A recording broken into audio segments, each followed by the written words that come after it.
देखिए, हम प्रजामंडल आंदोलन पढ़ रहे थे और जैसे सबसे पहले हमने जो है वो जयपुर प्रजामंडल, उसके बाद मारवाड़ प्रजामंडल, इनको जो है वो पढ़ा था। और आज हम जो है वो एक बड़े प्रजामंडल बीकानेर प्रजामंडल को पढ़ेंगे।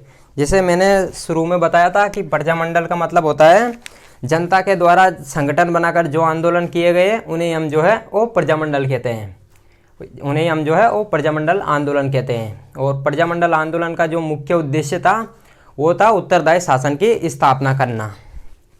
तो आज हम जो है वो बीकानेर प्रजामंडल पढ़ेंगे। जैसे जब बीकानेर प्रजामंडल नहीं बना था तो उससे पहले भी यहाँ पर जो है कुछ क्रांतिकारी गतिविधियाँ चल रही थी, तो उनको जो है देख लेते हैं। जैसे सबसे पहले बात करें 1907 में यहाँ पर जो है एक संगठन बनाया गया था, सर्वहितकारिणी सभा। तो 1907 में जो है यहाँ पर दो व्यक्तियों ने यहाँ पर सर्वहितकारिणी सभा की स्थापना की थी। इनमें कौन कौन शामिल थे? तो यहाँ पर एक थे कन्हैयालाल ढूंढ,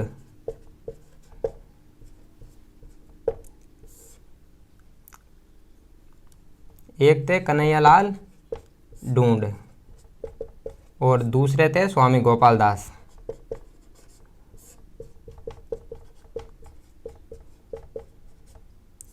तो 1907 में जो है ये पड़ता यहाँ पर ये सभा का जो गठन किया गया था ये किया गया था चूरू के अंदर। तो 1907 में जो है स्वामी गोपाल दास तथा कन्हैयालाल ढूंढ ने जो है वो सर्वहितकारिणी सभा का यहाँ पर गठन कर दिया गया था। यहाँ पर जैसे सर्वहित का मतलब होता है सभी का विकास, सबका साथ सबका विकास। तो ऐसी क्या चीज़ है जिससे जो है सबका विकास हो सकता है? तो वो है शिक्षा। शिक्षा से जो है वो सबका विकास हो सकता है। तो शिक्षा के लिए जो है इन कन्हैयालाल ढूंढ तथा स्वामी गोपाल दास ने जो है सर्वहितकारिणी सभा का गठन कर दिया था 1907 में चूरू के अंदर। और इन्होंने कहा कि भाई समाज में कुछ ऐसे वर्ग हैं जिनको जो है वो अभी भी शिक्षा नहीं मिल रही है। तो कौन कौन से वो वर्ग, पिछड़े वर्ग हैं? तो एक है दलित वर्ग, इनको शिक्षा नहीं मिल रही है। और दूसरी है कन्याओं के लिए। तो इन्होंने दलितों के लिए 2 विद्यालयों की स्थापना की थी। दलितों के लिए जो इन्होंने विद्यालयों की स्थापना की थी वो की थी कबीर पाठशाला। और कन्याओं के लिए जो है इन्होंने पुत्री पाठशालाओं का स्थापना की थी, पुत्री पाठशाला। तो ये इनका प्रमुख उद्देश्य था, शिक्षा को बढ़ावा देना। तो सर्वहितकारिणी सभा का जो है 1907 में चूरू का अंदर ये 2 व्यक्ति मिलकर इसका गठन कर देते हैं, कन्हैयालाल ढूंढ तथा स्वामी गोपाल दास।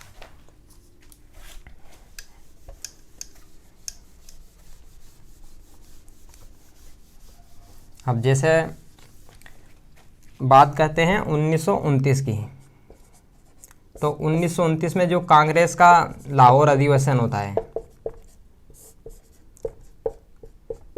1929 में जो कांग्रेस का लाहौर अधिवेशन होता है उसमें जो जवाहरलाल नेहरू थे वो पहली बार यहाँ पर अध्यक्ष बनाए जाते हैं। और जवाहरलाल नेहरू ने यहाँ पर घोषणा की थी कि हम जो है वो पूर्ण स्वराज्य की मांग करते हैं अंग्रेज़ों से, हमें जो है वो पूरी आज़ादी चाहिए। और यहीं से जो है इन्होंने कहा था कि हम जो है अब प्रत्येक वर्ष 26 जनवरी को जो है स्वतंत्रता दिवस मनाएंगे। और यहीं पर जो है बीकानेर के अंदर जो चूरू में एक स्थान है धर्मस्तूप, चूरू के अंदर एक टावर है धर्मस्तूप नाम से। तो यहाँ पर जो है 26 जनवरी 1930 को जो है यहाँ पर 2 व्यक्ति जो है वो भारतीय झंडा फहरा देते हैं। कौन कौन थे? तो एक तो थे स्वामी गोपाल दास और दूसरे जो व्यक्ति थे वो थे चंदनमल बेहेड़।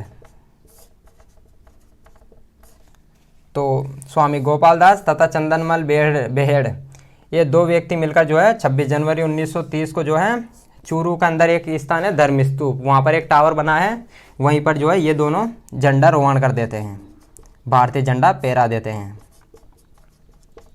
तो ये एक बड़ा क्रांतिकारी उस समय कदम था, क्योंकि उस समय जो बीकानेर जो राज्य था वो अलग अलग देश था उस समय बीकानेर, और भारत जो है वो अलग देश था। तो इन्होंने जो है ये बीकानेर में वहाँ पर जो है चूरू के अंदर जो है झंडारोहण कर देते हैं।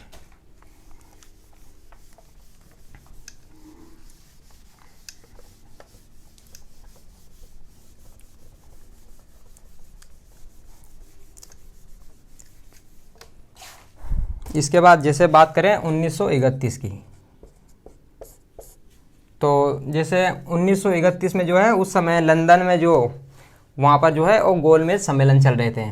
तो 1930, 31 और 32 यहाँ पर 3 गोलमेज सम्मेलन किए जाते हैं लंदन में। तो 1931 में जो है वो दूसरा गोलमेज सम्मेलन हो रहा था।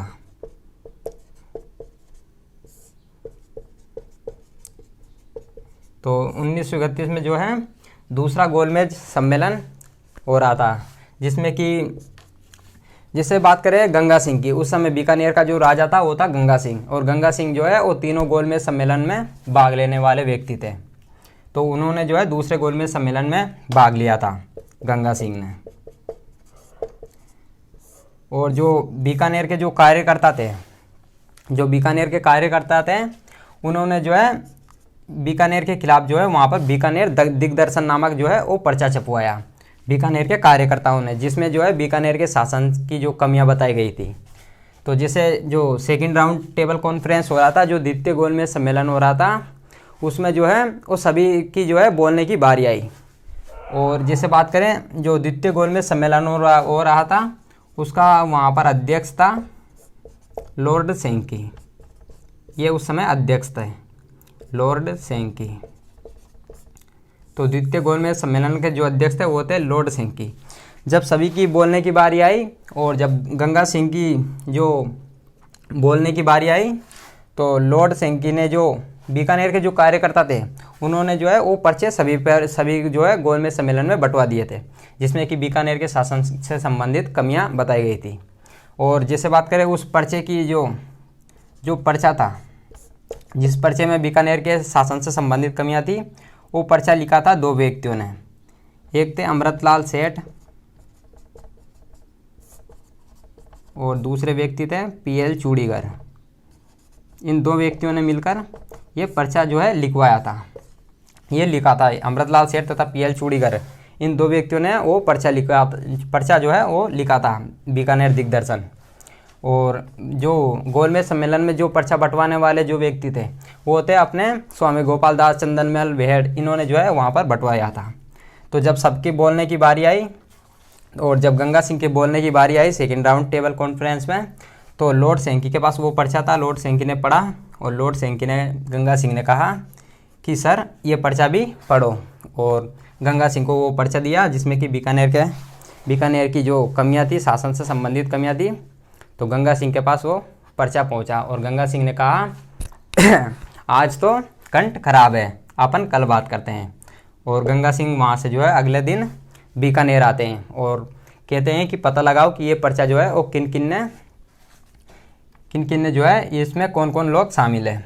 और वहाँ पर जो है कई लोगों को जो है गिरफ्तार किया जाता है। उनके खिलाफ जो है बीकानेर षड्यंत्र जो केस चलाया जाता है, जिसमें वहाँ पर कुछ लोगों को गिरफ्तार कर लेते हैं। जैसे एक थे स्वामी गोपाल दास,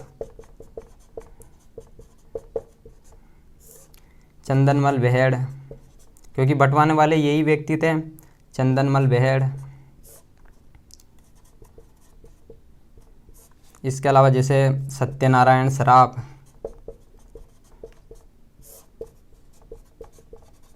खूबराम सराफ, ये कुछ व्यक्ति थे जिनको जो है गंगा सिंह ने गिरफ्तार करवा दिया था।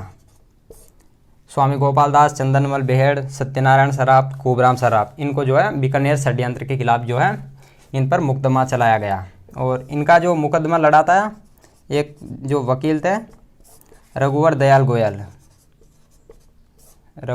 गोयल, इन्होंने इनका जो है मुकदमा लड़ा था। तो इनके खिलाफ जो है इनको अरेस्ट कर लिया था।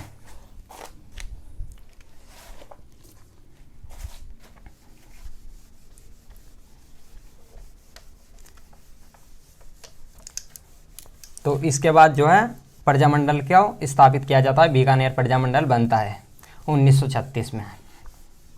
उसको देख लेते हैं।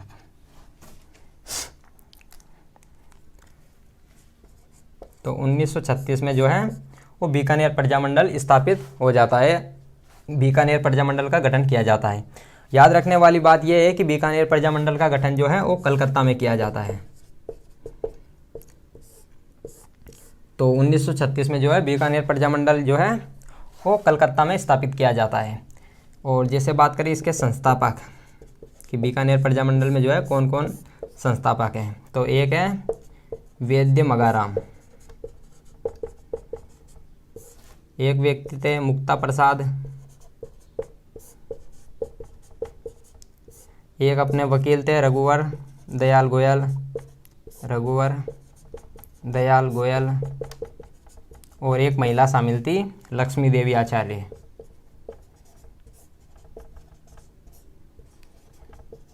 ये एक महिला भी इसमें शामिल थी। तो इनके ये संस्थापक हो जाते हैं बीकानेर प्रजामंडल के, वैद्य मगाराम, मुक्ता प्रसाद, रघुवर दयाल गोयल और लक्ष्मी देवी आचार्य, ये महिला थी। तो बीकानेर प्रजामंडल की स्थापना जो है वो कलकत्ता में 1936 में की जाती है। इसके बाद बात करें 1942 की, तो 1942 में जो रघुवर दयाल गोयल है, जैसे 1927 में अखिल भारतीय देसी राज्य लोक परिषद का गठन किया गया था बॉम्बे में। उसके बाद जो अगले साल 1928 में जो है वो राजपूताना देसी राज्य लोक परिषद का गठन किया जाता है। और यहाँ पर 1942 में जो रघुवर दयाल गोयल है वो कर देते हैं बीकानेर देसी राज्य लोक परिषद का गठन कर देते हैं, बीकानेर देसी राज्य लोक परिषद।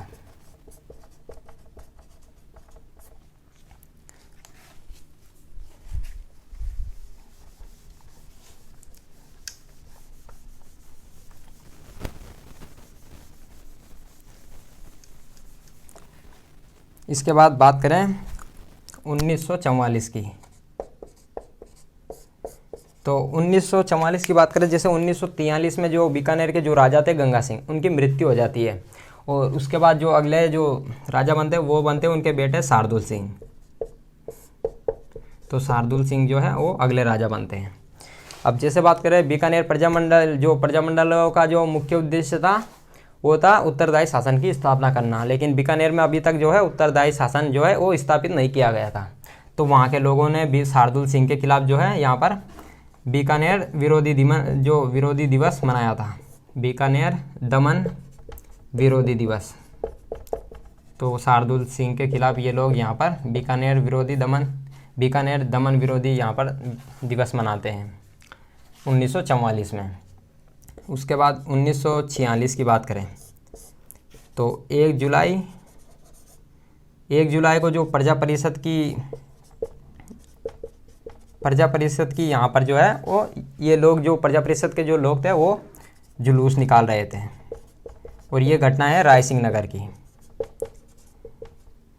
रायसिंह नगर ये पड़ता है श्रीगंगानगर में, श्रीगंगानगर। तो रायसिंह नगर की ये घटना होती है, श्रीगंगानगर में ये पड़ता है।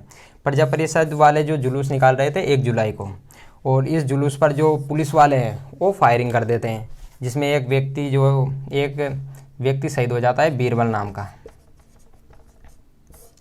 तो पुलिस की जो फायरिंग में जो है ये शहीद हो जाता है बीरबल की याद में 17 जुलाई को जो है यहाँ पर बीरबल दिवस मनाया जाता है। बीरबल दिवस जो अखिल भारतीय देसी राज्य लोक परिषद थी वो जो कि 1927 में बनी थी बॉम्बे में, वो कहती है कि भाई ऐसे कैसे कोई फायरिंग कर सकता है, इसकी तो जांच होनी चाहिए। तो जांच की समिति यहाँ पर बनाई जाती है। इसमें 3 सदस्य थे, 3 व्यक्ति थे। एक थे अपने जेंटलमैन एग्रीमेंट वाले व्यक्ति हीरालाल शास्त्री, एक अपने वकील साहब रघुवर दयाल गोयल, और एक थे गोकुल भाई भट्ट। इन 3 व्यक्तियों को इसकी जांच के लिए जांच समिति बनाई जाती है। और जैसे बात करें बीरबल की, तो 17 जुलाई को यहाँ पर बीकानेर में बीरबल दिवस मनाया जाता है। और जो इंदिरा गांधी जो नहर है, जो IGNP है, उसकी जो जैसलमेर की जो शाखा है, जो इंदिरा गांधी नहर की जो जैसलमेर शाखा है, उसका नाम जो है, उस शाखा का नाम बीरबल शाखा रखा गया, बीरबल शाखा। तो जो ब्रांच है उसका नाम बीरबल ब्रांच रखा गया।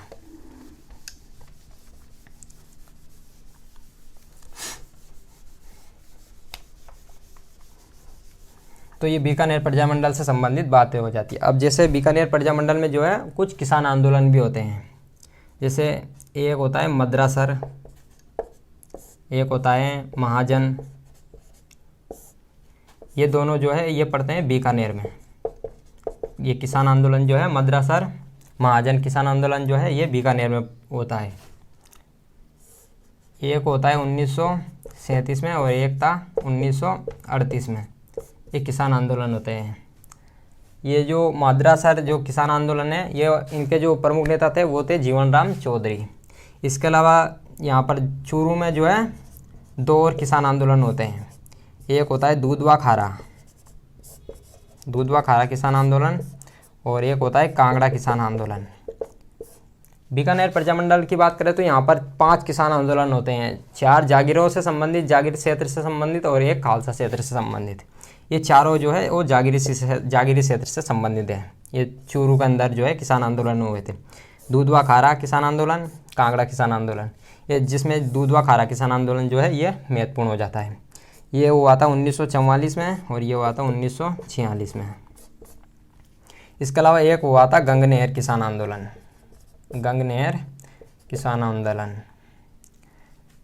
यहाँ पर जो है वो सिंचाई कर बढ़ा दिया था, जिस कारण यहाँ पर जो है किसानों ने आंदोलन शुरू कर दिया था सिंचाई कर बढ़ाने पर। सिंचाई कर को उस समय कहते हैं आबियाना कहते थे, उस समय आबियाना। तो ये जो है बीकानेर प्रजामंडल, यहाँ पर जो है ये कुछ किसान आंदोलन हुए थे। अब जैसे इस प्रजामंडल से संबंधित एक और यहाँ पर प्रमुख नेता थे, उनको भी देख लेते हैं। वो थे कुंभाराम आर्य।